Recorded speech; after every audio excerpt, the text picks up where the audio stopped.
remercier le Seigneur du fait que les nos possibilités ça et pour nous adorer, pour nous capables d'entendre message parole. Lecture est déjà faite par notre bien-aimée sœur dans Jean chapitre 3 verset 31 au verset 36 et nous avons continué avec ce sujet que nous avons commencé ensemble avec lui mois passé. C'est un sujet à la forme interrogative et aussi qui c'est un sujet eschatologique qui côté ou planifié pour aller passer l'éternité. Suite. Dans le message nous t'ai prêché dimanche 26 janvier en 2025 là. Nous t'ai dit tout le monde qui vivre yo besoin de faire des planifications pour l'avenir yo. Il y a un peu de monde qui planifie mariage yo planifie naissance petite yo planifie construction que y a fait yo planifie maladie yo même planifié la mort. Mais malheureusement, yo pas jamais fait aucune planification sous côté yo t'a souhaité à le passer l'éternité. Alors que la Bible dit il est réservé aux hommes de mourir une seule fois. Après quoi vient le jugement. Cependant, jodi en même ou capable de faire planification sous côté pour le passer l'éternité. Parce que après la mort, ou pas aucune possibilité pour faire planification encore. C'est jodi en même ou capable de faire planification. Nous te dit dans Jean chapitre 3 le verset 36, la Bible parle de deux destinations. Et chaque destination ça yo a un groupe de monde qui attribué à eux-mêmes. Dans le texte, l'apôtre Paul montre deux possibilités. Première possibilité, il dit la vie éternelle pour ceux qui croient au Fils de Dieu, mais aussi la colère éternelle pour ceux qui ne croient pas au Fils de Dieu. Nous te dit première possibilité, puisque péché est entré dans le monde est séparé avec bon Dieu. Mais bon Dieu pourra faire un autre plan de rédemption pour le capable de sauver l'humanité. Et dans Genèse chapitre 3, le verset 15, c'est là bon Dieu de faire une autre provision pour être capable de racheter l'humanité. Dans le texte, il dit, je mettrai l'inimitié entre eux, en la femme et le serpent, il dit entre sa postérité et la postérité de Satan. Il dit, celle-ci t'écrasera le talon, à savoir la postérité de la femme, et tu lui blesseras le talon. Texte ça, c'est sa théologie aurélie, le protévangile. C'est le premier texte dans la Bible qui annonçait la venue de yon sauveur. Et réellement, Jésus-Christ prend naissance, il était vivre parmi nous pendant un temps. Mais après le fin vivre, après un nombre de temps, il a annoncé aux disciples une bonne nouvelle. Il dit, monsieur, pas faire qu'il nous troubler. Moi, je vais monter beaucoup de papa, je vais préparer une place pour nous. Et je vais pour me capable retourner, pour me capable prendre nous ensemble avec moi. Et là, côté me vailler, c'est là nous vailler tout. Donc, c'est ça la première venue de Jésus-Christ, nous te ouais, mois passé. Première venue de Jésus-Christ, là, il est la venue de Jésus-Christ pour ses saints. La venue pour le capable prendre l'église, pour le capable monter ensemble avec lui. Au cours de cette première venue, apôtre Jean dit dans Apocalypse chapitre 1, le verset 7, tout œil le verra, même ceux qui l'ont percé, ils ont tout gain pour être capable de voir Jésus-Christ à son retour. Apôtre Paul, il a expliqué comment le retour ça t'a fait. Première venue de Jésus-Christ, comment il t'a fait. Dans 1 Thessaloniciens chapitre 4, les versets en 13 jusqu'au verset 18. Il dit, frère, je ne veux pas que vous soyez dans l'ignorance au sujet de ceux qui sont morts, ou bien au sujet de ceux qui dorment. Il annoncé pour le dire, au son de la trompette de Dieu, les morts en Christ ressusciteront premièrement, pour être capables de monter à le rencontrer avec Jésus-Christ dans les airs. Parce que dans la première venue, Jésus-Christ, il n'est pas venu sous terre ça. La était dans les airs, trompette l'a sonné, et les morts en Christ pour ressusciter pour monter à le rencontrer avec Christ dans les airs. Et nous-mêmes qui vivons dans le moment ça, nous avons transformé en l'autre corps pour nous le rencontrer ensemble avec Christ. Et comme ça, nous allons ensemble avec les morts, nous allons monter dans les vivre ensemble avec lui dans le ciel là. Maintenant, lorsque l'église li monte dans le ciel, bien aimé, dans le ciel là, il y a deux mouvements. Nous te dit qu'il y a deux mouvements dans le ciel là. Et chaque mouvement ça a duré 3 ans et demi. Donc 3 ans et demi plus 3 ans et demi, by 7 ans. Ça c'est dans le ciel là. Jodi nous pral ouais, lorsque nous rentrons dans le message jodi qui ça pral gen sous terre, comment terre lui-même li pral lié. Et ça fait dans Apocalypse chapitre 20, le verset 6, il dit heureux et saints ceux qui ont part à la première résurrection. Il dit seconde mort c'est mort l'autre monde yo pas bien pouvoir sur monde ça yo. Nous te dit aussi l'église une fois enlevée dans le ciel, eh bien pral gen deux mouvements dans le ciel dans le ciel là. Premier mouvement c'est sacré les noces de la yo. L'église en tant que épouse, elle va monter pour aller rencontrer avec époux qui c'est Jésus-Christ et une célébration qui va le faire dans le ciel là. Donc l'église va unie ensemble avec un époux dans le ciel là. C'est grand fête qui va aller dans le ciel là entre l'église et l'époux. Et deuxième mouvement qui va dans le ciel là pour les 3 ans et demi, c'est le couronnement des élus. Tout le monde qui travaille dans l'église là, tout le monde qui a des œuvres que tu as accomplies pendant la vie, ministère, eh bien, vous allez recevoir des couronnes qui sont proportionnelles à ce qui a été fait sous terre. Et ça fait dans 2 Corinthiens 5, le verset 10, il dit car il nous faut tous comparaître devant le Bema, le tribunal de Christ, afin que nous recevions selon le bien ou le mal que nous avons fait étant dans ce corps. Nous t'ai dit dans le leçon 1, il n'a pas dit Bema parce qu'il y a un pile théologien qui a prêché. Il dit il nous faut tous comparaître devant le Bema de Christ. Ce n'est pas le Bema, mais c'est le Bema. C'est en mot grec, c'est bêta, eta, mu, alpha, c'est Bema, qui signifie tribunal de Christ. Donc, lorsque croyants paraissent devant le Bema de Christ, nous n'avons pas bien pour juger nous, mais nous allons juger œuvre nous. Et selon œuvre vous avez fait pendant que vous êtes dans le corps, vous allez recevoir des récompenses. Vous allez recevoir des couronnes qui proportionnelles à ça que vous avez fait pendant que vous êtes sous terre. Tout ça nous te dit là, ou bien aimé nous dit là, c'est seulement pour les gens qui acceptent Christ comme sauveur personnel et qui restent dans l'île. Si un jour tu acceptes Christ comme sauveur, ou pas rester dans l'île, ou chiter ou abandonner, ou faire ça que l'apostasie, ou régner la foi, abandonner la foi, ou pas dans avantage ça yo.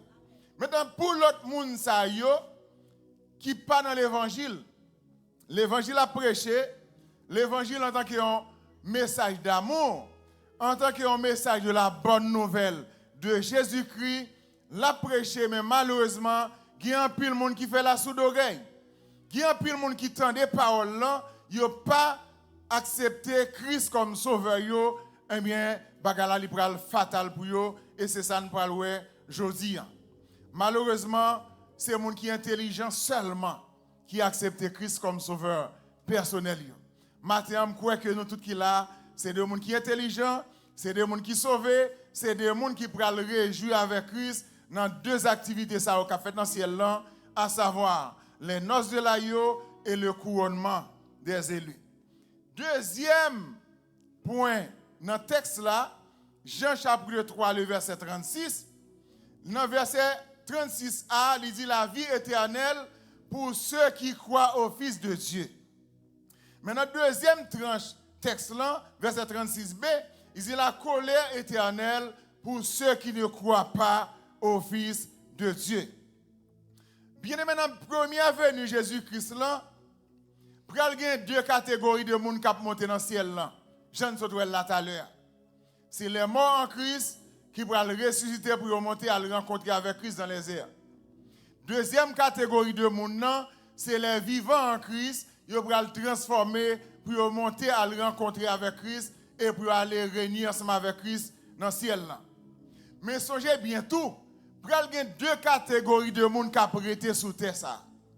deux catégories de monde.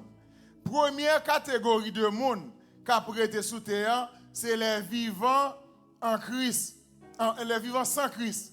Vivants sans Christ, automatiquement, ils vont rentrer dans la grande tribulation. Automatiquement. Depuis l'église enlevée, Saint-Esprit a enlevé ensemble avec l'église. Parce que c'est l'église qui kembe Saint-Esprit sous terre. Et c'est l'église avec Saint-Esprit aussi qui kembe stabilité apparence à nous sous terre. Automatiquement, l'église enlevé le monter dans le ciel. Saint-Esprit enlevé le monter dans le ciel, bagala va le gâter sous terre. Et c'est malheur à moun qui a prêté sous terre ça dans le moment que l'église l'y enlevé. Parce que vous pouvez vivre un moment difficile, atroce. Et c'est ça qui peut aller sous terre. Deuxième catégorie de monde qui a bien sous terre, qui a prêté, c'est les morts en Christ. Les morts sans Christ de préférence. Morts sans Christ, yo gen pour être capable de ressusciter 1000 ans après mort en Christ, yo fin ressuscité. Et ça fait il dit dans Apocalypse chapitre 20, le verset 5. Dans chapitre 20, verset 5, là, qui ça dit? Il dit dans verset 5, là, il dit, les autres morts, il a parlé dans un premier temps des morts en Christ, mais il dit, les autres morts ne reviennent point à la vie jusqu'à ce que les 1000 ans soient accomplis. C'est la première résurrection. Il t'a parlé de la première résurrection pour les morts en Christ, mais il dit les autres morts, c'est-à-dire les morts sans Christ, ils vont rester en bataille pendant 1000 ans. Et c'est après 1000 ans ça, ils vont gagner pour être capable de ressusciter, pour connaître ça que les jugements du grand trône blanc. Ça nous pas pour elle aujourd'hui, n'a pour l'autre aspect. Nous dit maintenant, deux catégories de monde ça yo, on dit mort sans Christ yo rester en bataille toujours. L'église en veut monter dans le ciel. Et monde ça yo qui était sous terre sans Christ là, ils vont rentrer dans le règne millénaire. Ils vont rentrer dans la tribulation. Il y a deux mouvements sous terre aussi. Sinon, si il y a deux mouvements, il y a un couronnement de noces avec Christ, avec l'épouse là, époux, et avec un couronnement des élus. Mais sous terre, il y a deux mouvements aussi. Et deux mouvements, ça y est. Premier mouvement, c'est tribulation. Période de tribulation, c'est une période de préparation pour la grande tribulation. Période de tribulation a duré 3 ans et demi tout. Et période de grande tribulation a duré 3 ans et demi, fait 7 ans accompli. On regarde pour nous, dans Daniel chapitre 7, le verset 25. Daniel chapitre 7, le verset 25. Généralement, ils ont étudié l'Apocalypse ensemble avec Daniel. Parce qu'il y a des sujets qui sont similaires entre une ensemble avec l'autre. Yon complète l'autre. Parfois, Daniel dit un bagay, Apocalypse dit même bagay là. Parfois, yon dit yon, et puis l'autre là dit complète. Maintenant, Daniel chapitre 7, le verset 25, on regarde pour voir qui ça dit dans le texte concernant 7 ans ça. 7 ans que pour aller 7 ans dans le ciel là et 7 ans sous terre. Il dit, il prononcera des paroles contre le Très-Haut. Il opprimera les saints du Très-Haut. Et il espérera changer les temps et la loi. Et les saints seront livrés entre ses mains pendant un temps, virgule, des temps, virgule, et la moitié d'un temps. Interprétation qui va à texte, il y a parlé là de l'antichrist. Qui ça le faire? Et nous pour nous capables de parler de ça puis devant. Il dit dans le texte, dans le fin texte là, il va laisser échanger temps yo, mais c'est yo pour livrer dans main. Et c'est pendant un temps, des temps et la moitié d'un temps. Un temps, c'est 1 an. Des temps, c'est 2 ans. 1 an plus 2 ans, ça baille 3 ans. Et la moitié d'un temps, c'est la moitié de 1 année qui baille 6 mois. C'est-à-dire 3 ans et demi. Donc 3 ans et demi de la grande tribulation, c'est exactement ça. Prophète Daniel a parlé dans la prophétie de Daniel, chapitre 7, le verset 25. 7 ans ça, c'est 7 ans, 3 ans, 3 premières tranches années, c'est année de préparation pour la grande tribulation. Bagala poko tellement grave sous terre, mais qui ça qu'a fait? Planification qu'a fait. Pral gen ça que les planifications de un gouvernement en unique qui pral planifier. Pral gen premier bête là qui pral sortir dans la mer pour le capable faire surface. A gen deuxième bête là capable sortir dans la terre pour le capable faire surface. Et lorsque bête ça préparation ça pral fait, bête ça pral imposer façon que moun qui était sous terre doit vivre. Et c'est exactement bagay ça yo qui pral atroce, qui pral grave, qui pral difficile pour moun qui pral vivre sous terre pendant 7 ans ça.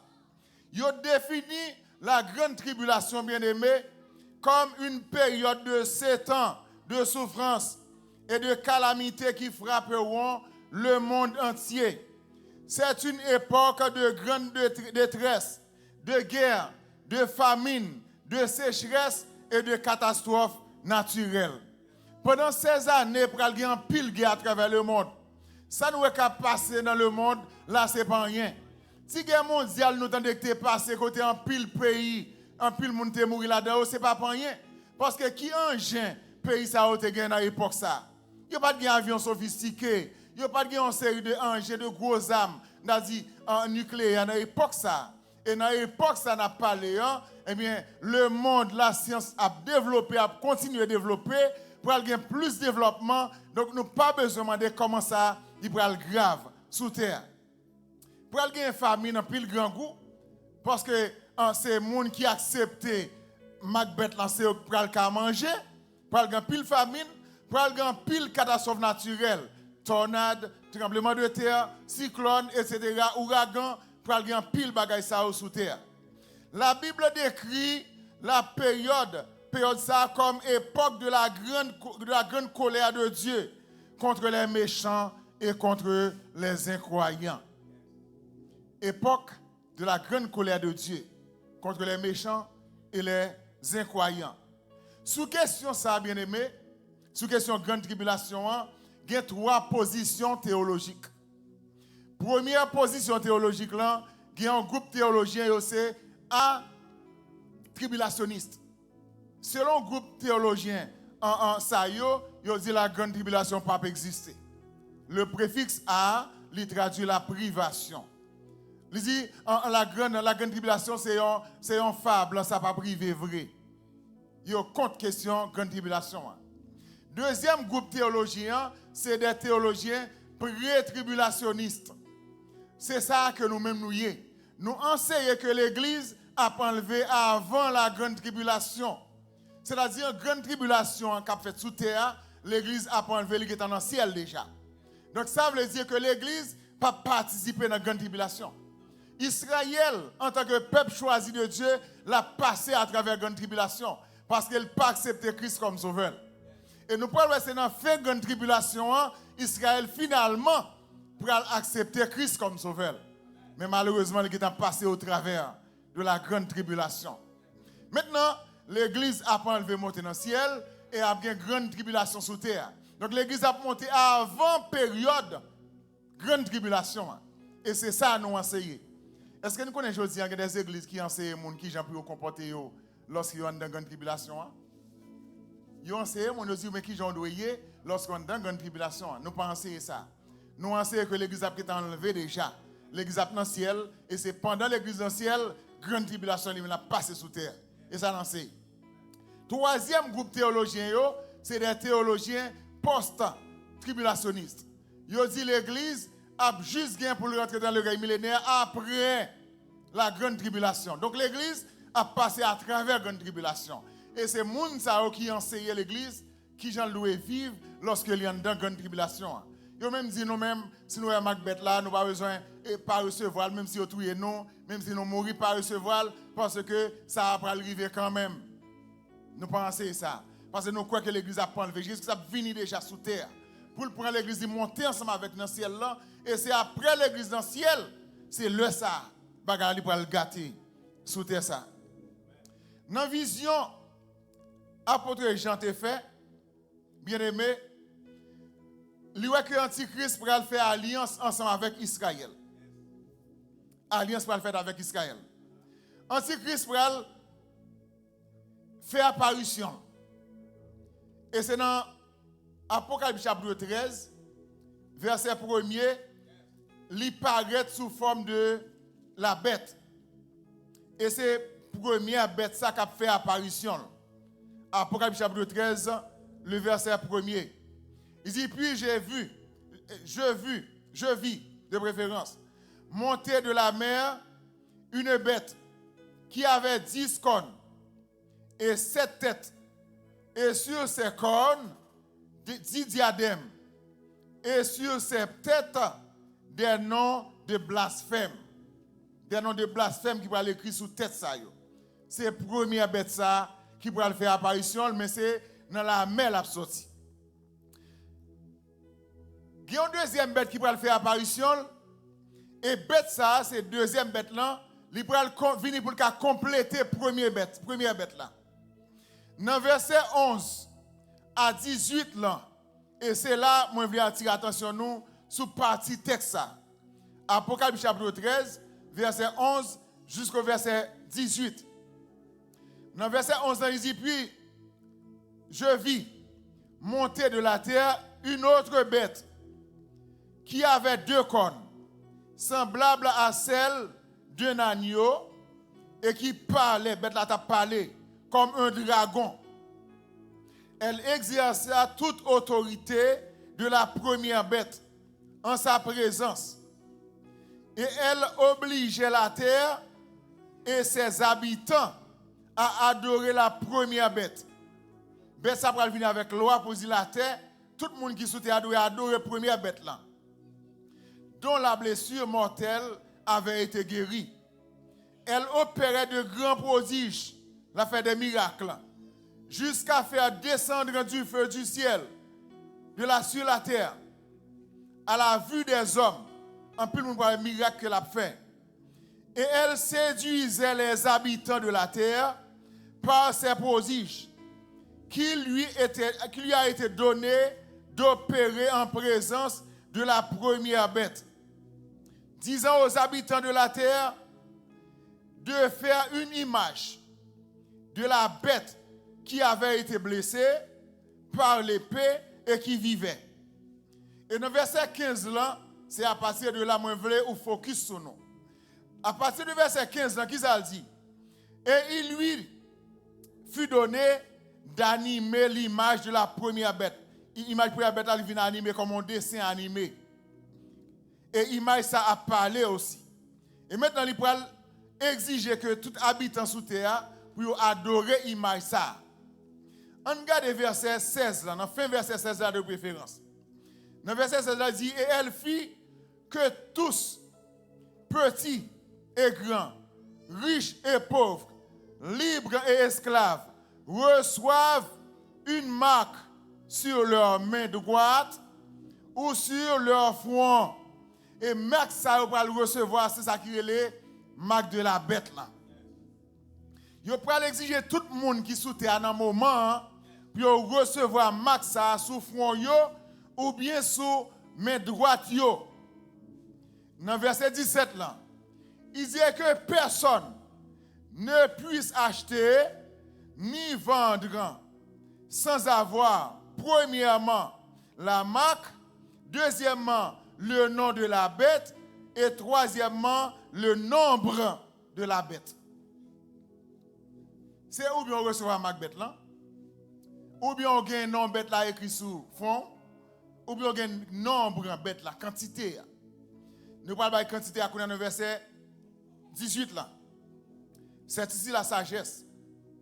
Que celui qui a des oreilles et de l'intelligence calcule le nombre de la bête, car c'est un nombre d'hommes et son nombre est 666.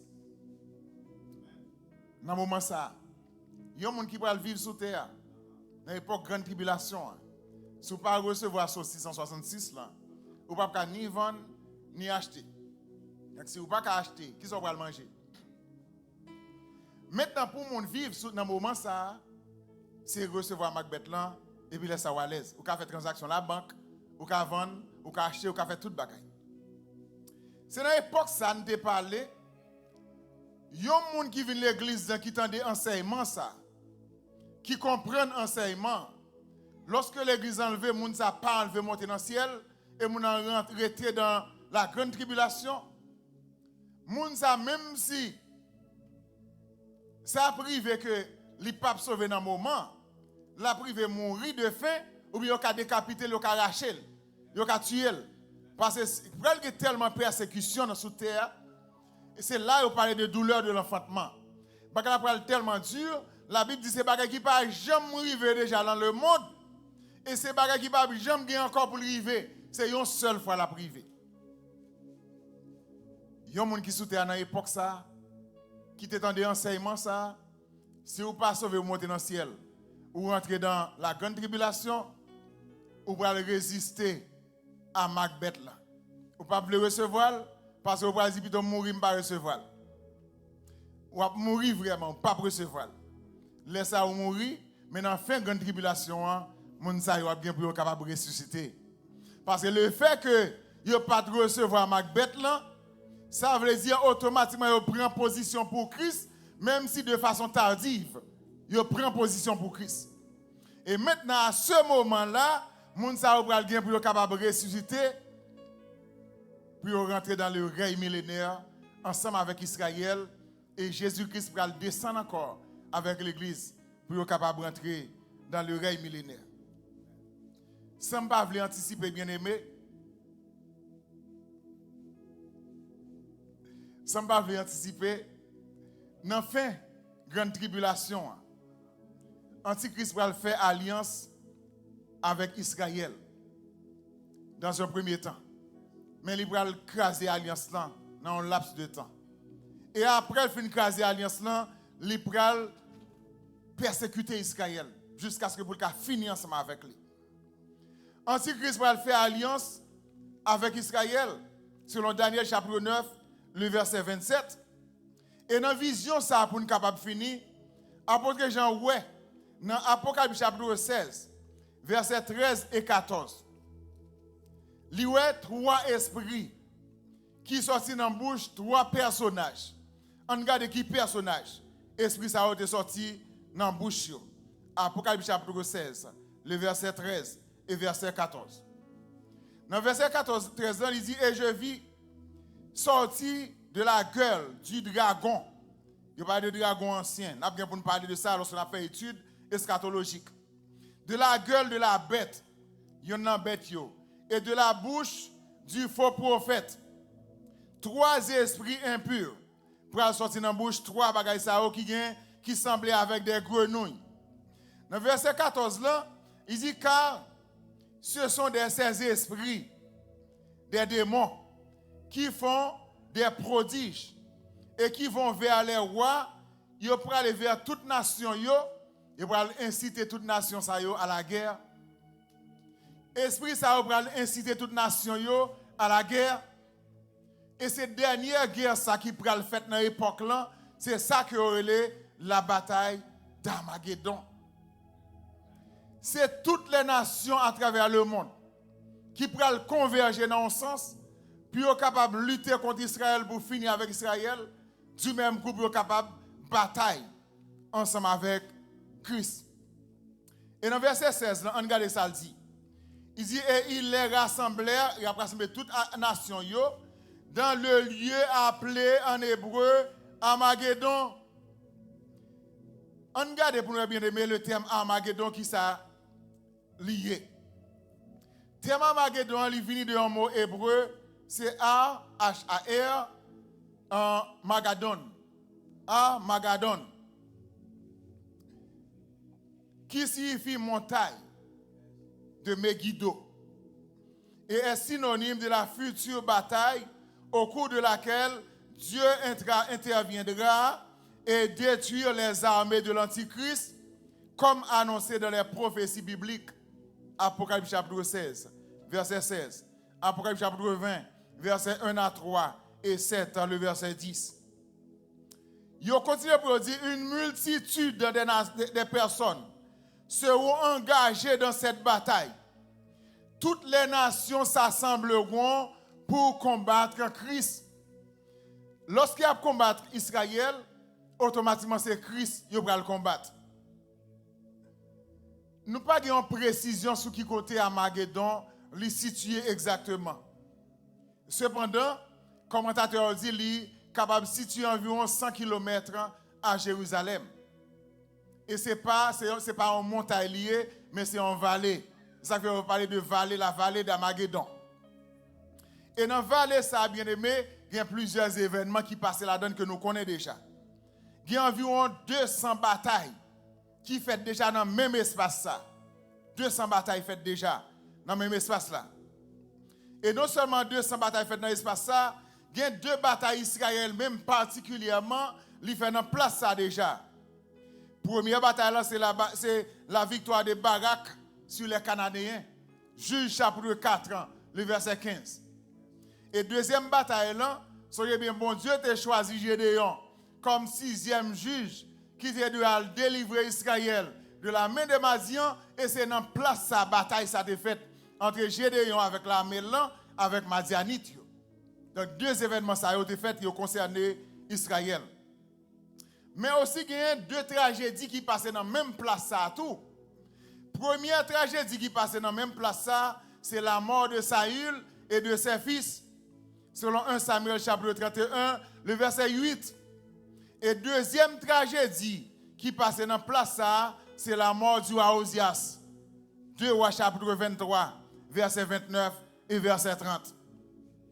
Donc c'est dans la place ça, bataille mondiale ça, li pral engagé dans l'objectif pour être capable de détruire Israël.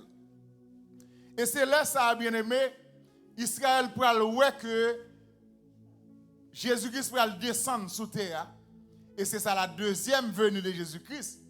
Il pral mettre fin à la bataille ça pour être capable de délivrer Israël de situations dangereuses qu'elle trouvait là-dedans. Et c'est le ça. Et le ça seulement, Israël pral accepter Christ comme sauveur. Jusqu'à présent, le peuple Israël, là, malgré l'évangile qu'a prêché, malgré ça, le peuple choisi de Dieu, Jésus-Christ est venu, il était vivre ensemble avec Israël. Il n'a pas jamais accepté Christ comme étant Messie qui est pour venir. Il a rejeté. Et ça fait l'apôtre Jean dit, il est venu chez les siens ne l'ont point reçu. Mais à tous ceux qui l'ont reçu, à ceux qui croient en son nom, il a donné le pouvoir de devenir enfant de Dieu. Donc Israël rejeté Jésus-Christ, et c'est là ça. Après, il fait traverser toute situation ça. Il va mourir par des milliers dans la bataille ça, dans la vallée d'Armageddon. Et c'est là ça Israël pour l'accepter, pour le recevoir Christ comme sauveur personnel. Nous avons campé là aujourd'hui parce que l'heure est arrivée. Mais dimanche prochain, nous allons continuer ensemble avec une série de messages ça, jusqu'à ce que nous rentrions dans le paradis. Ça que Christ a fait pour nous en passant par le règne millénaire. Nous allons rentrer là-dedans. Que le Seigneur aide vous pour capable comprendre position en Christ et pour capable camber position ça jusqu'à ce que Christ retourne. Que le Seigneur vous bénisse.